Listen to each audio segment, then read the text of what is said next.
What's good, y'all? Welcome to another episode of Buzz Boys. And tonight, got a matchup preview. I was about to say Grizzlies, Timberwolves, Hornets. You know what it is. Um, we beaten this team before. Like I said a few videos ago, we done beat this team before. I'm not scared of this team. Any team we've beaten before, you can beat them again. So we just gotta come out and do what we gotta do. And I actually would have got this video out earlier, or I would have made this video earlier, but it was already like 5:45, 6, and I thought we played at 7. So I was like, I'm not gonna try to force it. And then I realized we played at 8, so I was like, oh man, yeah, let me go ahead and get it out. So, feel me, sorry for the delay. Hopefully y'all do end up watching this before the game, but it's gonna be a video after the game either way it goes. So feel me, just a little content for y'all. But um first off, I want to start out by saying I'm interested to see how the second half of that Grizzlies game carries over to this game. Like who is in the rotation, who's playing the most minutes. um how is JT Thor factor tonight? I'm interested because Borrego in his post-game conference was like, oh, he has my full attention, da da da. So what the fuck does that mean? We saw him play 12 whole minutes in the fourth quarter. So it's like, what does that lead to? I'm interested. Um, I'm interested to see like what does that lead to? Does he play? We know that JT Thor is a long guy that can switch everything, bro. So let's see what it leads to. To me, I feel like it's a no-brainer that he should be getting minutes. I said that from the jump. Whenever whenever McDaniels went out the first time with COVID, I believe, bro, JT Thor stepped right in. He stepped right into that role and provided points and defense off the bench. They're literally 6'10", long arms. They're not the exact same player. You don't ever want to say that, but that same role, bro. A long defensive guy who can switch everything 1 through 5 and knock down an open three on offense. That's all we need, especially coming off the bench, bro. You want that. So hopefully he's utilized. But something interesting that I want to cover is that like the Hornets posted something and they posted tonight's key matchup. So this is their opinion of the key matchup. Kelly Oubre versus Anthony Edwards. That's the key matchup for them. Um, to me, Oubre ain't no key shit because nigga been ass. So I don't expect nothing from him. I haven't expected shit from him for a while. I mean, it says right here, the Hornets page they didn't hold back. He's had a rough. I'm gonna read it word for word. Caleb Oubre Jr. has had a rough go of things since returning from an ankle sprain 2 weeks ago, posting averages of 14 points on 35% shooting and 17% from 3-point range. So over the past 2 weeks, Kelly Oubre has been shooting 17% from three. I don't expect shit from him. But, you know what I'm saying? Like, when he scored 27 points on November 6th and had 7 threes, you know what I'm saying, that was against the Timberwolves. So, you kind of hope that he can do that again. But it's like, to me, it's like, and Anthony Edwards, we know what he's going to do. He just had 37 against Indiana on Sunday. Like, you know what he's going to do. So, to me, that's not the key matchup. I would say Miles Bridges or Anthony versus Anthony Edwards, something like that. Like, Oubre, at this point, I don't know, bro. I'm not expecting him to come out. I mean, he's been cold and hot all year, so it's like I'm not expecting shit from Oubre. I don't think he's a key matchup. I mean, he could be an X factor, but I'm not saying he's a key matchup. Key matchup is going to be Miles and Ant. That would be the key fucking matchup. Or really, it's going to be Karl-Anthony Towns and Montrezl Harrell. Like, how does Montrezl Harrell fare against a legitimate, big? Well, I mean, Jaren Jackson Jr., is a legitimate big, and he had a good game. So it's like, this is really like that real true test. Like, okay, how improved is our center position now? Like, this is that real test to see how can we fare against a really good center with this new piece in Montrezl Harrell. So to me, that's the key matchup.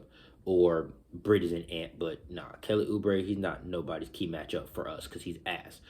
If he gets hot off the bench, cool, he can be our X factor. But I think now with the book coming off the bench, PJ, Trez, Kelly Oubre's bench role has been diminished now. I don't want to see Oubre taking 10 threes anymore. I don't want to see him shooting 15 times off the bench. I don't need to see that shit. There's more people off the bench now that can help. So Oubre, you get it where you get it, bro. You know what I'm saying? You get your shots where you get them. If you're ice cold, you're playing like shit. I don't give a fuck if you get benched for the rest of the game, my nigga. I don't really care because we don't have time for this shit, bro. Like, it's been 2 weeks, bro. Learn how to make a shot. 17% from three, 35 for the field over a 2 week span. Come on, bro. That's what we played 7 games over that 2 week span. What did it say? Hold on. I'm gonna include that picture in here somewhere. Hold on. Come on, computer, don't start. Okay, so yeah, that was against in 7 games. So in 7 games, you've been averaging 17% from three and 35 from the field and 14 points. And that's the one thing about Oubre. He still get his points. Like, he still got 14. He averages 16, so like he still gets close to his averages. But it's like, bro, you know, those explosions, 20, 30 points, we haven't seen that in a minute from him. You know, he just been struggling, bro.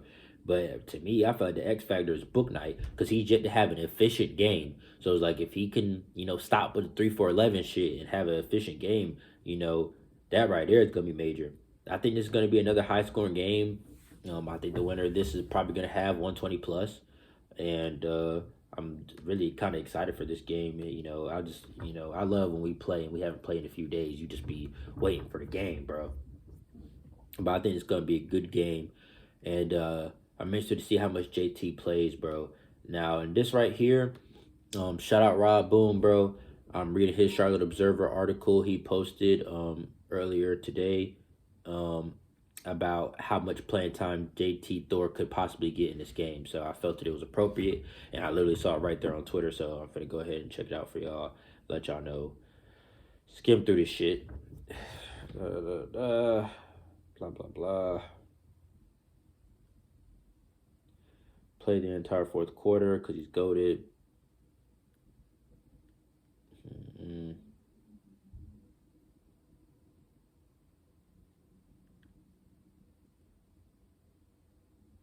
Okay, so basically JT Thor's, basically this is what Breaker says right here. Yes, there's going to be minutes there for him in all likelihood. So that's the paraphrasing right there of Coach Borrego. So let's see what happens beyond the All-Star break in Miami. I just don't know. I just don't want to go there yet. I just don't know. There's too many variables right now. I don't want to speculate on anything. He just got to continue to do his job and keep putting pressure on me that I value and I see in him, which is rebound, defend, and play with great energy and have an impact on winning. If he does, the reality is I'll play anybody in the locker room. If you're going to impact winning, there's a good chance you're going to find your way onto the floor. So that was Borrego's quote. So basically, that is confirmation that we can expect to see JT Thor tonight against the Timberwolves. And if he plays good, then we might see him against Miami. And if he plays good in that game, we might see him after the All-Star break. So it's like that right there is kind of just Borrego showing, telling you he's on a game-to-game basis. Say he played good last game. If he plays good this game, he might play the next game. It just, it's just what it is. And I want to see him play, bro. Just because defensively, we need that shit, bro. And I've watched JT Thor have 3 blocks in 3 minutes. He makes people uncomfortable, bro. That block where he literally jumped halfway across the court to block that shit. Like, we need that shit, bro. Like, him and Trez side by side of that 4 and 5.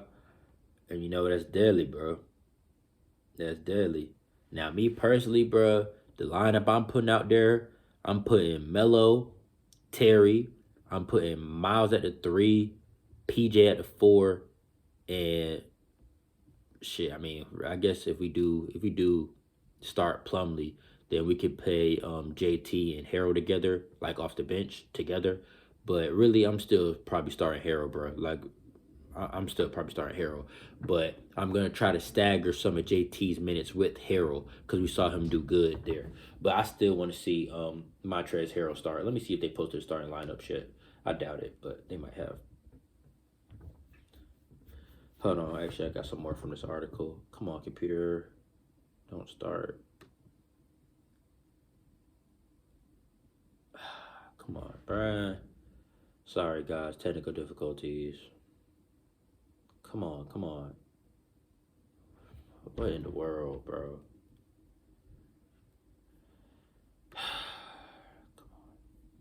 All right, hold on. Let me see. I don't want to miss anything.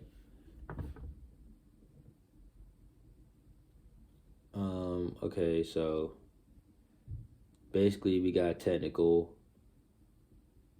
Thor made a mistake. He tapped his chest. Feel me? Said it was my mistake, and his teammates uplifted him or whatever. Brago said that's the way you learn. You feel me? You can learn in practice, but you can learn from the G League. But there's nothing like live game reps. So every game he's learning something. Just like all our guys, all our young guys are going to make mistakes. Just learning from them and how do you absorb? How much can you carry over from game to game? So it basically kind of seems like, okay, he's a rookie. We know he's going to make mistakes, and we still trust him to be out there. So I really am. I want to see him play at least 10 plus minutes. I mean, we see his defense impacts winning. That's Brago's favorite fucking sentence: impact winning. So, I want to see him out there. Okay, that's the question I'm asking all these guys. Can you see a mistake and correct it quickly from game to game or within the game? So I think JT fits right there with these young guys. There's a lot of growth there for all of them, but as long as he's open and receptive to learning and growing and adapting, I'm okay with that. So expect to see a moderate amount of JT Thor tonight.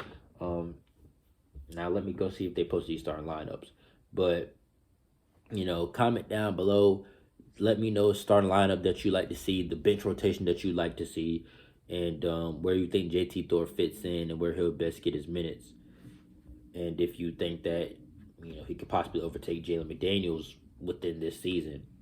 And also Rob Boone, once again, shout out Rob Boone, said no McDaniels, no Martin again, which we know at this point, Charlotte Hornets posted it. But so at this point, they probably will be out into the past the All-Star break, because I don't see them coming back against Miami because they're still out. They're out. Like, it doesn't say doubtful. Now McDaniels was out there warming up, so he might he might be doubtful or something like that for Miami and be able to try to go. But I haven't seen no pictures of Cody warming up or nothing like that. He's been in street clothes and stuff in the pictures I've seen, so just kind of gotta see. Excuse me. Excuse me. Haven't seen how it goes yet. No post about the starting five, so maybe that's still to be decided. You know how Brago be, but I really want to see Hero start, bro. Truly, because we see what he brings, and we need to start off with that. We don't need to start off flat, start off losing, and then it's like, okay, Trez, go in there, fire us up. That's stupid. We tried that same approach with PJ Washington this year and last year.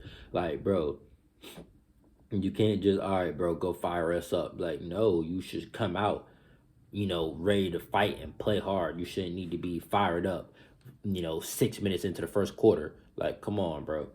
But we are approaching 7 o'clock, so I'm gonna go ahead and wrap this up. I covered everything I wanted to cover. This is a very winnable game for us, and I hope that we can capitalize on it and take some momentum into this home game against Miami, man. But I'm gonna go ahead and wrap it up. I'll catch y'all tonight. Tonight it's gonna be a pretty late video because with us starting at 8, game might be over like 10 something, 11 something. By the time I start recording, it might be, by the time I get a video, it might be close to midnight or around midnight. I'm gonna try to get it out as fast as I can. I know a couple of y'all commented, said y'all don't really mind if the highlights are there. A couple of y'all said y'all do like the highlights and the stat sheets because y'all can, see what I'm talking about. So, if time allows, I'll try to throw that stuff in. If it doesn't, it is what it is. As long as y'all keep liking the content, keep fucking with me, you know what I'm saying? I'm just gonna drop however I can drop, and I appreciate y'all fucking with it. But I'm gonna go ahead and wrap this up, man. I'm gonna tap in with y'all after the game. Good luck, Hornets, man. All fly. Let's go get a win, for real. We need that shit.